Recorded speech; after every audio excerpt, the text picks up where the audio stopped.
Good morning, everyone, and welcome back to the Bid Breakfast Q&A this morning. Good morning, Rob. Good morning.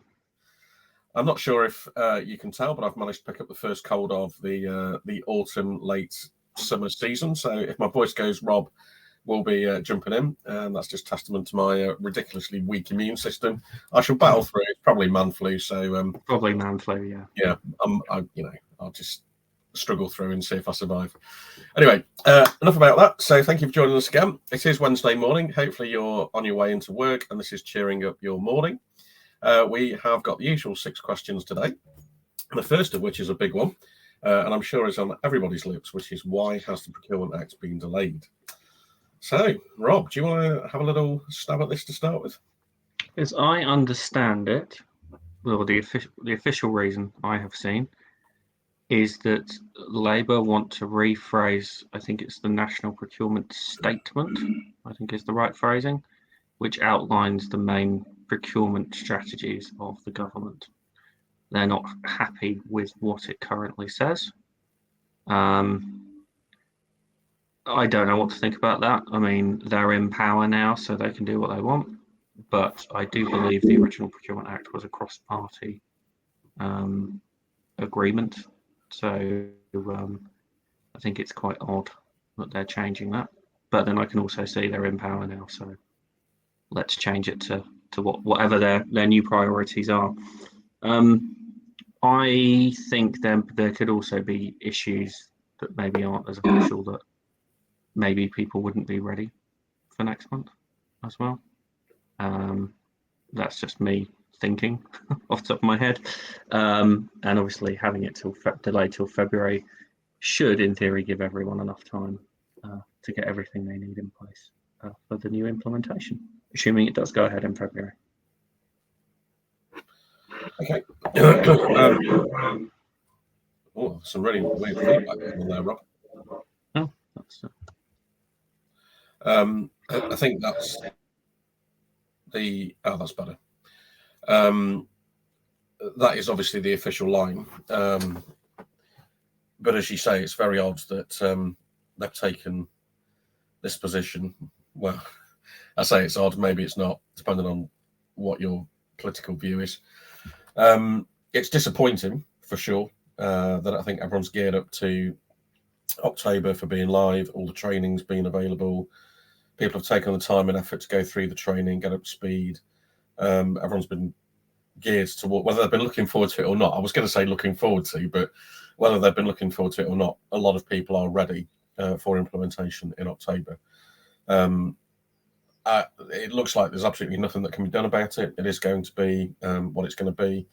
Am I really surprised? Probably not. I guess with all major public sector reform, there are often delays in implementation, and it's not just things like the Procurement Act, but across all the different sectors we work in, whether it's health, education, justice, defence, quite often those go-live dates slip for a number of different reasons. So you've had the official line from Rob.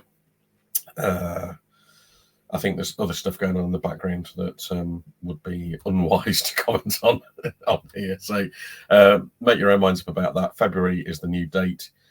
I must admit, when I heard 2025 as the new date, I was thinking, blimey, that's miles away, and then realised that it's only a few months. So whilst that might seem like it's a long way in the future, it is only a few months away. So I think for those people that were ready, it is extremely disappointing. For those people that thought it seems like miles away and then it's today, you've got a bit more time now. So I would strongly encourage, as we've said before, to go and use the training resources that have been made available. There are plenty of them for bidders and buyers. And I think we've posted links on those before. We'll perhaps pop the link back in the comments on this so that people have got that again. There are lots of really good webinars out there. I know we had Mary Monday on from Capsticks a few months ago. Capsticks publish a lot on this, as do other people on LinkedIn. There's a huge amount of information on it. So I think the best thing to do is just to keep abreast of what's going on. I wouldn't be surprised if it's delayed again from February, and we will see where it goes. But yeah, hugely disappointing, as I think. In fact, I won't make a political statement. I will just move on from there. Right. Let's have a look at the next question then, Rob. Another big question, what is a value proposition? Now, do you want to dive in? You look like you were about ready to speak there.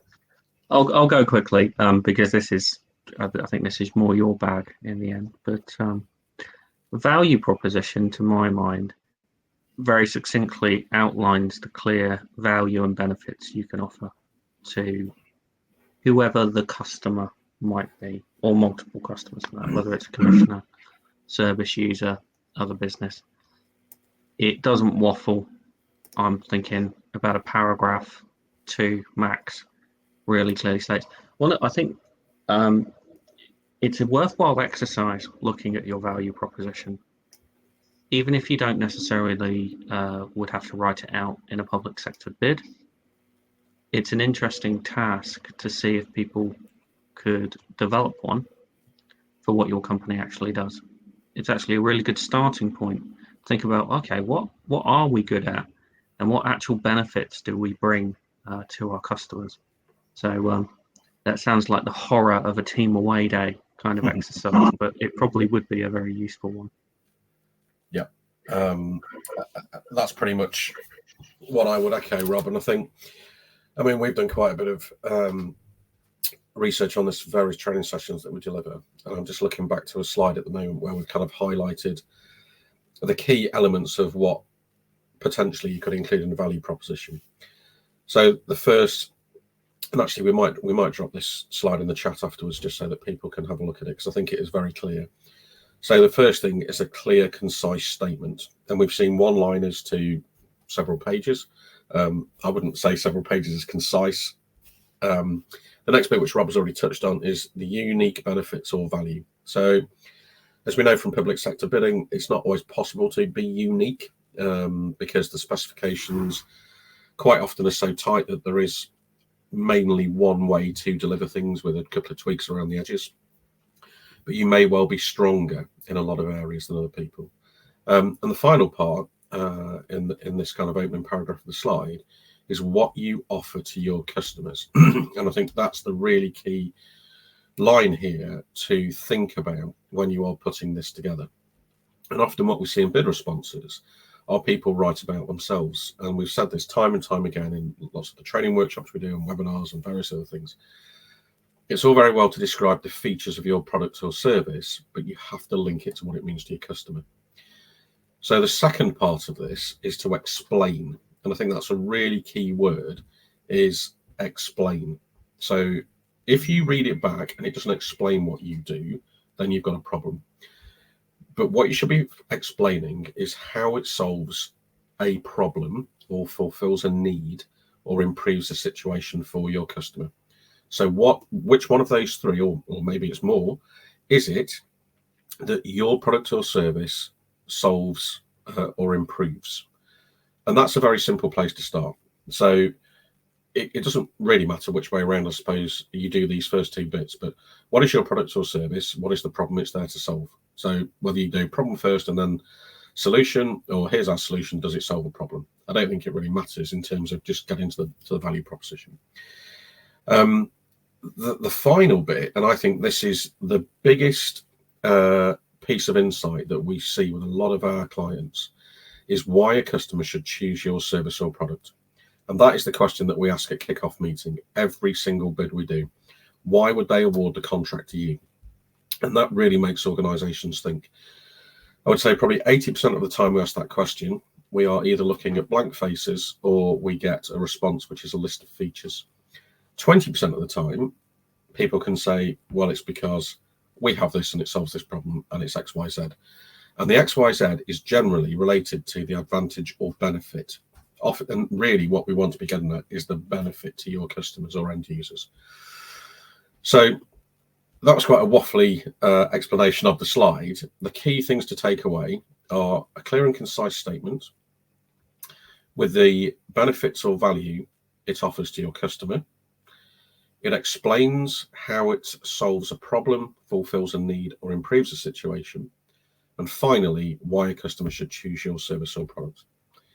We'll pop that slide in the comments afterwards. But I think that, in my head, is probably one of the simplest ways to try and understand a value proposition. Having said that, it is extremely difficult to get to the value proposition, and it does take a little bit of time. Rob jokingly said about having an away day. Excuse me. It's not the sort of thing that you can come up with in 5 minutes. I know for bids, we have done it in 5 minutes years gone by, because we needed something to be able to score a couple of more points, because part of the scoring system was around benefits. That is not the way to do it. Realistically, the whole organisation needs to be aligned in what the value proposition is. And sort of going a step further, you've probably got time to deal with this actually. That value proposition should be embedded throughout the organisation. So it should be part of every sales conversation. It should be part of every bid and proposal. It should be part of your governance structures, your HR structures, your recruitment structures, because essentially that is what is driving your organisation. That is what sells your business. And that should be embedded throughout the organisation, whatever that is. So when you are putting social media posts out there, is it in line with your value proposition? Are you recruiting in line with your value proposition? It's one of those things that often gets overlooked. Quite often it's an organic journey because it's just naturally there, but it's never written down. So if you were going to talk to someone and said, what do you do and why do people buy from you? They can probably tell you what they do, but they often struggle to say why people buy from you, other than it's cheaper, it's faster, it's quicker, which again are features. Rob, I feel like I've been talking for a long time there. Is there anything else that you would add to that? It might be a useful exercise to look at in your pre-bid, because although you might have an overall value proposition as an organisation, you're going to have to tailor that to individual customers and bids. So without even seeing the bid documentation or the questions, if you know a bid's coming up, even if it's a retender, have a go at a short value proposition. I think that could be a really useful part of that process. Yep. Excellent. Okay. I think you just need to drop onto mute again, Rob. Right. Let's have a look at the next one then. Should I write an executive summary? Well, as you are the writer, I was trying to think the writer extraordinaire maybe at BidVantage. I'll leave that one for you to answer.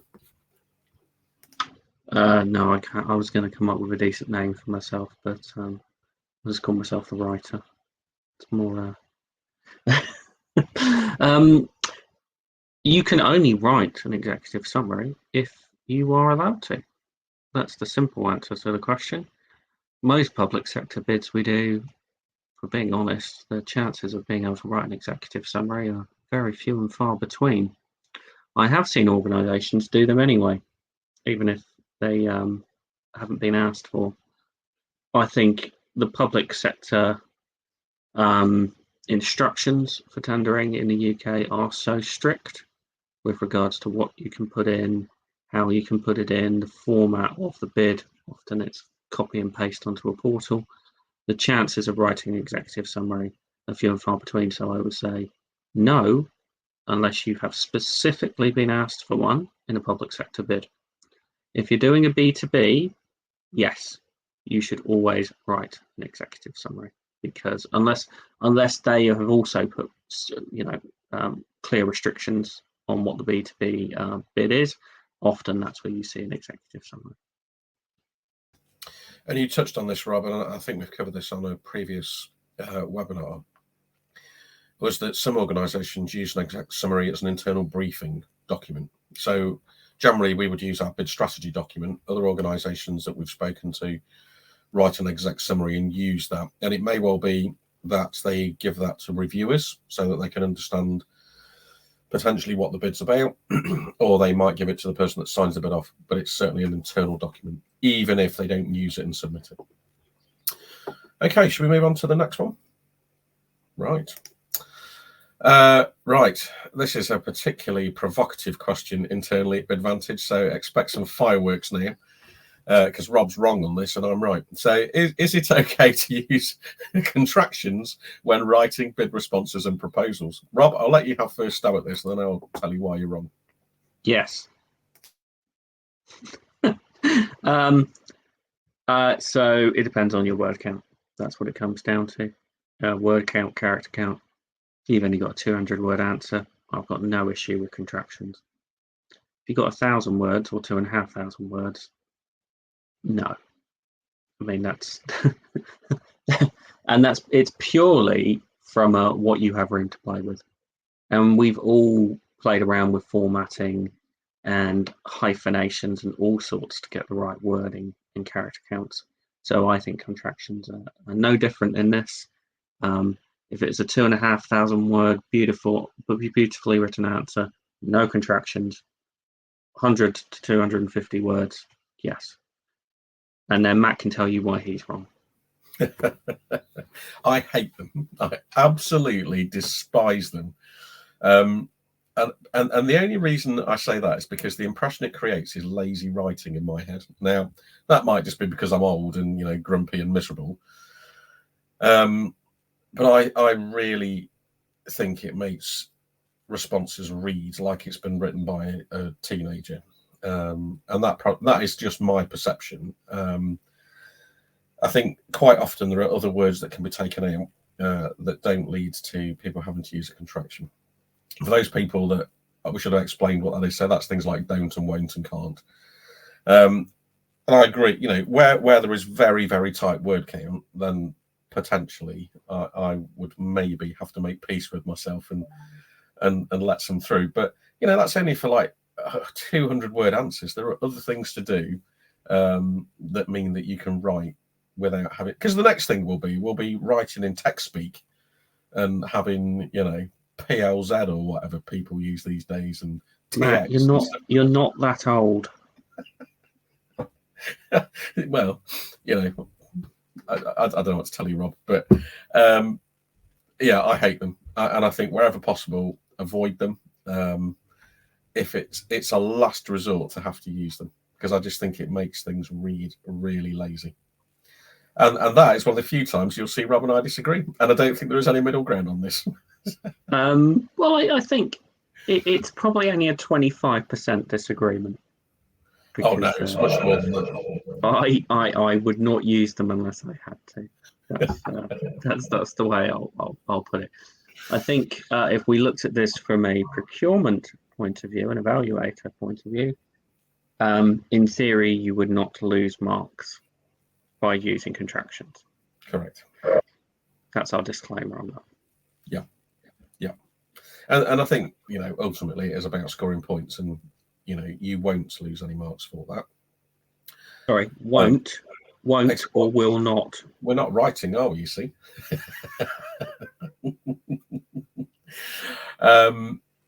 Yeah, so, it's not an issue with losing marks and losing bids. It's the perception of how your bid comes across.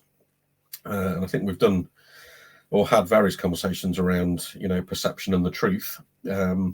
So, we all know that perception is stronger than what happens in reality sometimes. So that's the reason I don't like them, is because of how your writing is perceived. But as Rob said, there is absolutely no reason why you would lose any marks at all. So I think it comes down to personal preference. And if you use them, I will never speak to you again. Right. Should we move on? Okay. So this is another great question. Obviously from a healthcare bidder or social care, maybe. Do you have any advice on how to read NHS standard contracts? They are huge documents and we only have 2 people in the bid team. Well, yes. So I think the first thing, eventually you have to read everything in the contract. The more and more you bid and the more you see these contracts, and I guess this applies to any other standard contract, whether that's in construction, and there's a lot of standard contracts in construction. At some point you have to read the whole thing. You have to be familiar with it. There are then certain sections that you can skim read. So, and the same with procurement documents as well, actually. So when you look down the list of ITT instructions, there'll generally always be something on freedom of information, which is 99% of the time exactly the same text as in the last one. There'll also be things around related costs for bidding that they're not going to pay for any costs and it's all at your risk. There are I don't probably make depending on what contract it is, anything between about 10 and 40% of standard clauses in contracts. Once you've read them once, I don't think they really need reading in detail by your bid team. If you have access to a legal team or a lawyer, it's always worth getting them to have a look at it. If you don't, then you have to make the best use of your time. The key areas that I think you need to be looking at are termination clauses, because they have a massive impact on the contract.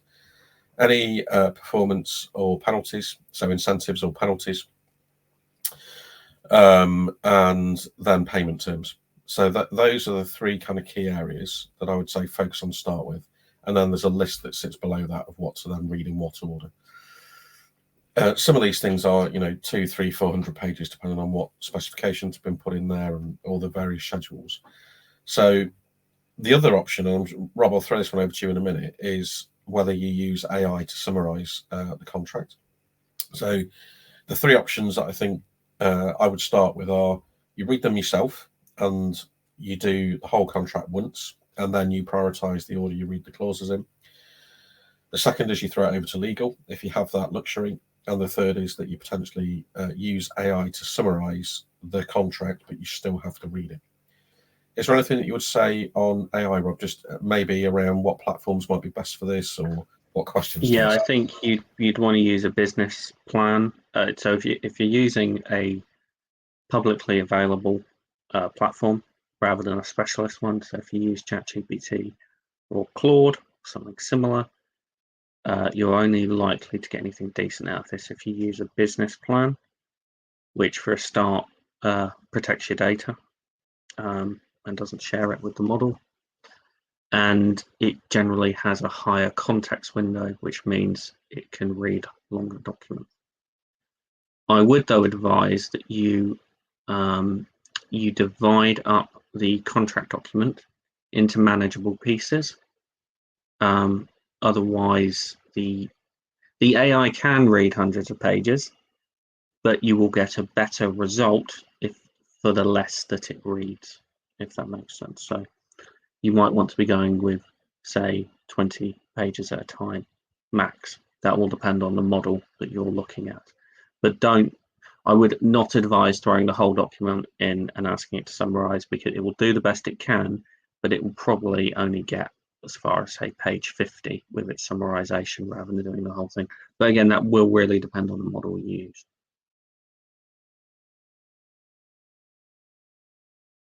Oh, and you're still on mute, Matt. Yeah, I was trying to, kill the monthly voice.